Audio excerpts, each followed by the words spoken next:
Funny. Should have put a star on it. Yeah. I love it. Oh, Okay, tree. here we are. Cool. Okay, Yay, good so morning. we're good to go. We are live. Feng Shui Friday with Anita and Cheryl, and this is our this is the first Friday of the month. I know, September. And yeah, September. It's a great month, you know. I always loved September, you know, the opportunity to get the kids back in school and kind of get back into a groove, a routine, and you know, it's really is like a new year. That's the way I think of it. Anyways. Yeah, for a lot of people it is. I know a few teachers that new school year, it starts a cycle for them, right? Yeah. So yeah. Cool.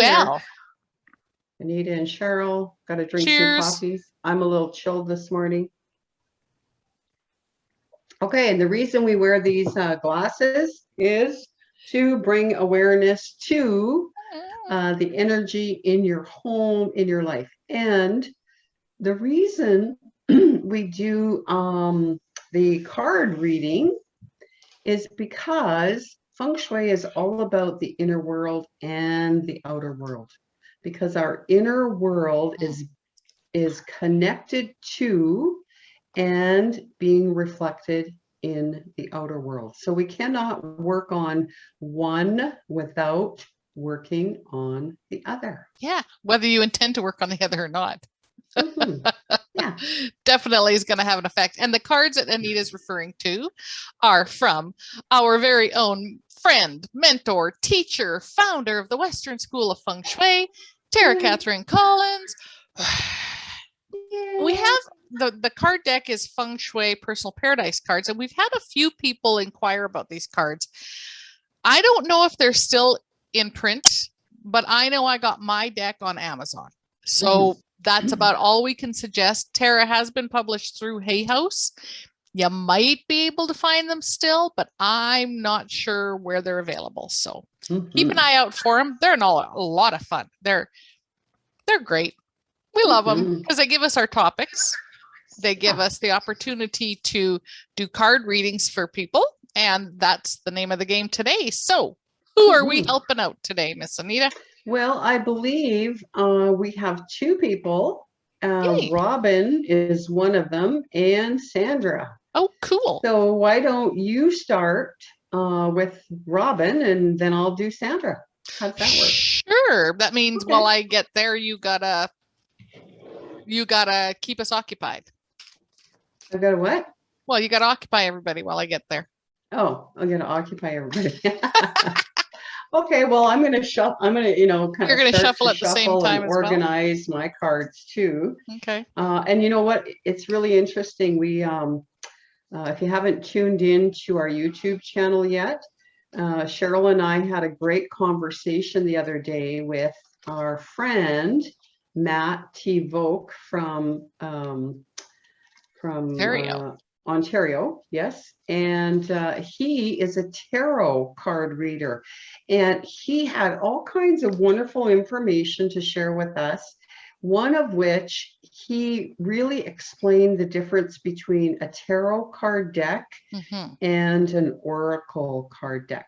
Yes. So we would consider these an oracle card deck, and you're going to just have to tune in to that conversation we had with Matthew to find out all kinds, because it was really, really good. It was excellent. I learned a boatload from him, which doesn't surprise me. He's extremely knowledgeable in that context. So, all right. Well, I got 3 piles. So Anita, you tell me, am I taking the top card from each pile for Robin or the bottom card? I think you just take the top card. Top card for each. Okay. So we have the number 9 card, which is plants. We have the number 42 card, which is garage. This is going to be interesting. I can tell already. And we have the number 5 card. Oh, flowers. Look at that. A double duty on the plants, which is funny because before here, I was going outside uncovering tomato plants from the frost warning last night. So, all right. So, Robin, you like to spend an awful lot of time outside, and I'm just getting that.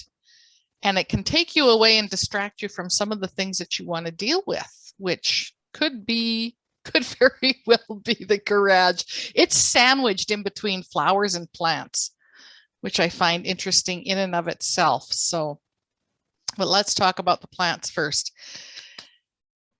You know, plants are a great chi enhancer inside the house, outside in our yard. When they are thriving, when they're past their prime, they can start to bring the chi down. And I know a lot of people like to rescue plants. So if a garden center is throwing them out, they want to be there to rescue them. That says a lot about your nature. You're a nurturer, you're a rescuer, which is fantastic. But it can also bring you down. So in order to bring things up in vibration, in order to bring up the energy, and in order to bring up their chi, you need to be in a higher vibrational level. So if at times you find yourself bringing your energy down to suit the plants, the people that you're working around, the people that you're working with, you're depleting your energy and you're not helping those that you want to help. That kind of took a tangent onto people. The garage. You know, it's funny because we're starting our decluttering challenge again, and the garage is one of the topics I want to chat about. But I don't even know if Robin has a garage, but I do know a lot of people do. But a garage can quite often be secondary entrance into the house. It can be a place that we use as storage, and we forget about what's in there. It can be a place where plants go to rest until we deal with them. What I'm getting for Robin is that there's a buildup. There's a buildup of draining chi in your garage / lean-to shed. The card says garage, but I don't even know if there's a card in this deck for sheds. Whatever it is. It could be storage area. Yeah, exactly. It's a storage of some form. And there is some depleting chi in there. And I think that's one of the reasons plants and flowers are coming up in here both. Reward yourself with the flowers. Reward yourself with surrounding yourself with beauty and vibration and fragrance that you love, that lift your chi. Whatever containers you put in the garage, whatever you're storing in that shed, clean it. Prepare it for use again. The plants, the flowers that are past their due date, naturally they go back to nature, right? They're great for composting, and that's revitalizing the soil. That's revitalizing Mother Gaia. The chi can be replenished. This is a real time for nurturing for you, Robin. This is a time to spend a little bit of time in our storage unit here and here, and do a little bit of dusting and a little bit of cleaning and a little bit of debris moving. We've got the new moon coming in next week. It's a great time to start something new, set some new intentions, and release what no longer is serving you. That's why plants are coming up. It's time to do some releasing for you. What past ideas, what old ideas are no longer serving you. This is an interesting combination. The other things I've noticed is, so these are the 3 cards. We've got the grounding energy in the center with a lot of fire on either side.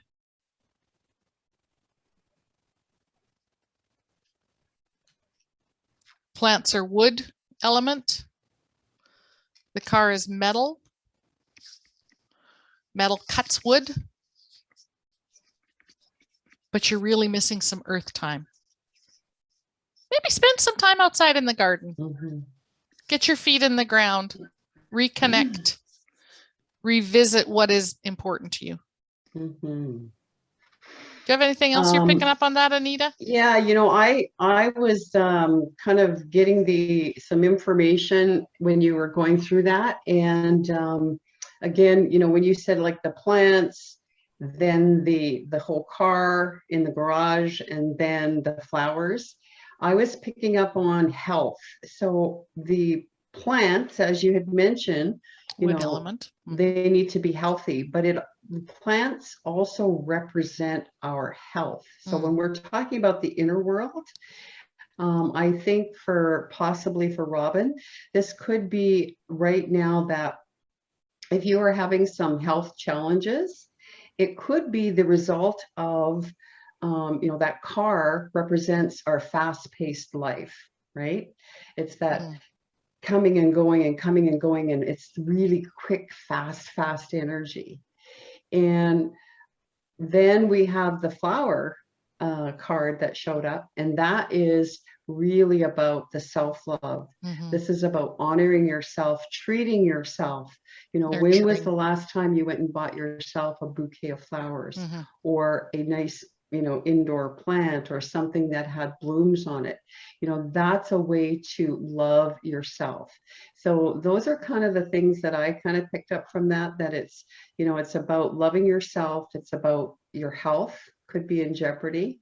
And let's have some self-love and like you said, Cheryl, like reconnect to nature. And that could just slow that busyness down. Yeah. Perfect. So yeah, great. Excellent. Great insight. I love it. Yeah. And you are helping out Miss Sandra.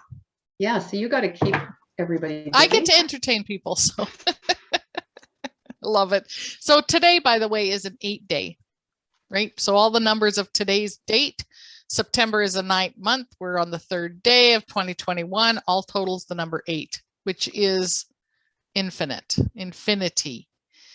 So our chi, our energy is infinite. Our soul is infinite. We're here in this physical body for now. One of our many stops for those of you that believe in reincarnation. I'm one of them. Energy is infinite and it continues in a cycle. And that cycle, we're coming into a new moon, then it'll be a full moon, et cetera, et cetera. The cycle of the seasons. There's a constant cycle going around us. Receiving and giving are part of that cycle. So when you're breathing in, imagine that you're receiving life. And when you're breathing out, you're giving life. Plants and flowers, right? We're giving them their life and they're giving us oxygen. It's a reciprocal, infinite relationship. And I can love tell. It. Yeah, that's really cool. Okay, Sandra's going to have to catch the replay. Yep. And happy Friday too. And here comes your reading. So cool. Interesting. When I was shuffling, the cards, just started flying out, which often they do. So unlike Cheryl's reading, I just had 3 cards fly out, and we're gonna check in with those. Perfect. The first one that flew out was card number 13, which is affirmational belongings, which is really cool. And the second card that flew out was directional sleeping. And then the master bedroom. Oh, now this is an interesting combination. Yeah, so it is an interesting combination. So, I think, and I mean, when I place these cards down, I put the master bedroom card in the center. So I think that really is kind of the center. And again, not unlike Robin's card reading, there is definitely a message in here of some self-love, because the master bedroom is the area that's that intimate space and place that we come together with our partner. And quite often it is the area in the home that we leave to the very last to enhance, to make it feel beautiful and, just luxurious. And all of those kind of things. And when you consider how many hours that we spend in our bedroom, and again, you're talking about that number 8, Cheryl, right? And the yin yang and the balance and all of that. It is recommended that we have 8 hours of sleep or rest a day, right? 8 hours of rest, 8 hours of play, 8 hours of work. You know, that's to live in that homeostasis or the balance, those kind of things. So quite often, the master bedroom is the area that is left to the very end. It's not the place that we bring our friends to and sit down and have coffee or whatever. So I would suggest that, you know, Sandra, you know, maybe there's some self-love that you need to look at that intimate space in the bedroom and ensure that, you know, that you are getting the rest that you need. I know you are an extremely, you know, busy girl and you've got several businesses.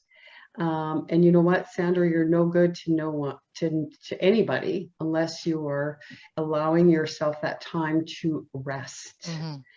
And so it might even be that, you know, in the afternoon, you just leave your store for 10 minutes and go for a quick walk and rest. And then, of course, when we look at the card, you know, affirmational belongings, this is really interesting too, because quite often in the bedroom space or in that intimate space, we may have belongings in there that are affirming or reinforcing a belief and or some kind of subconscious behavior. A great thing, or often what we see in bedrooms, are we see pictures of the children, pictures of the parents or grandparents. And so now think about this. In your bedroom, do you want your children and or your parents and or your aunt and uncle or grandparents or whoever you're bringing in the bedroom with you, do you want them to be in your intimate space with your lover? I'm just wondering. Yeah. So again, only you can answer that question. No judgment. Again, you know, that's where we put on these and go, okay, what in this space is affirming or blocking that or holding on to those subconscious beliefs and emotions and things like that. And you know, it may not be pictures. I had a client that I, you know, worked with, I think it was in Texas, and in his bedroom was a chair that had belonged to his aunt who had deceased, but she was like a mother figure to him, right? So those emotions are still carrying on in that intimate space that he was trying to, you know, have a relationship with his new wife, and you know, things weren't working. Anyways, then we talk about directional sleeping. And again, that comes back to that rest, work, and play. When we think about, you know, nature leaves clues, and we think about how the sun comes up in the morning in the east, okay? Then it's at its most active spot in the day in the south, you know, where it's shining brightly and all throughout the land. And then in the west, you know, it starts to come down and fade. And then in the north is when it goes to sleep. And then the moon comes up. So wouldn't it make sense that we are a natural, right? We're natural, energetic beings. We're living in this natural, energetic world, and we're connected to those cycles. We're connected to that rhythm of Mother Earth and the sun and the moon. So wouldn't it make sense then, when it's time for you to rest, that you also put yourself in the direction of nature? So, it's recommended that your head face the north when you're sleeping, if at all possible. Then you're in alignment with the energy grids, right? The electromagnetic field, the energy grids of the planet. So that's not always possible. Exactly. So the second one may be, the east or west. Whenever possible, we want to avoid the south because that's the most active energy. So again, Sandra, for you personally, this may be where you want to look and see in that intimate space of your bedroom, what direction are you sleeping that's not allowing you the rest, but also there may be some clues again there with your affirmational belongings that are dictating the direction in your life. Okay. So what direction is your life currently flowing, and or do you want it to flow in a different direction? So very, very insightful reading there for you today, Miss Sandra. And of course, we're going to love to hear some of your feedback, your comments after you do watch the replay. And just to see if, any of that kind of resonated with you, for you. And of course, we always know that even though these readings specifically were asked for some other people, that there is some information and or insight that maybe is for you listening to this live and or the replay. You're going to go, oh yeah. Absolutely. Yeah. Absolutely. Okay. I And do Cheryl, want to, do you I do, because as soon as you pulled those cards, all I saw was all this work in the bedroom. And Sandra has a retail store, and there's a lot of word images. There's a lot of affirmational product in her store. And I don't know if it's work coming home that's being done in the bedroom. It's the only place you can get quiet to focus on something. As Anita mentioned, you've got a couple different businesses. I just see a lot of work happening in the bedroom, in the master bedroom. And that is definitely going to affect your sleep. It's also going to affect your sleep if that's all that's on your brain all the time. So before going to sleep, shut things down. Give your eyes, give your brain a couple hours to just settle. And that will also help your sleep. We're so used to being on the go constantly on all our electronic devices, be it laptop, phone, and you add that to your business and the online portion of your business and the other business. And it's like just talking about it, I'm getting a higher energy level going. So as Anita mentioned, your bedroom needs to be, should be ultimately your sanctuary, a place for your rest, your relaxation, and your romance with your partner. Romance yourself in the bedroom.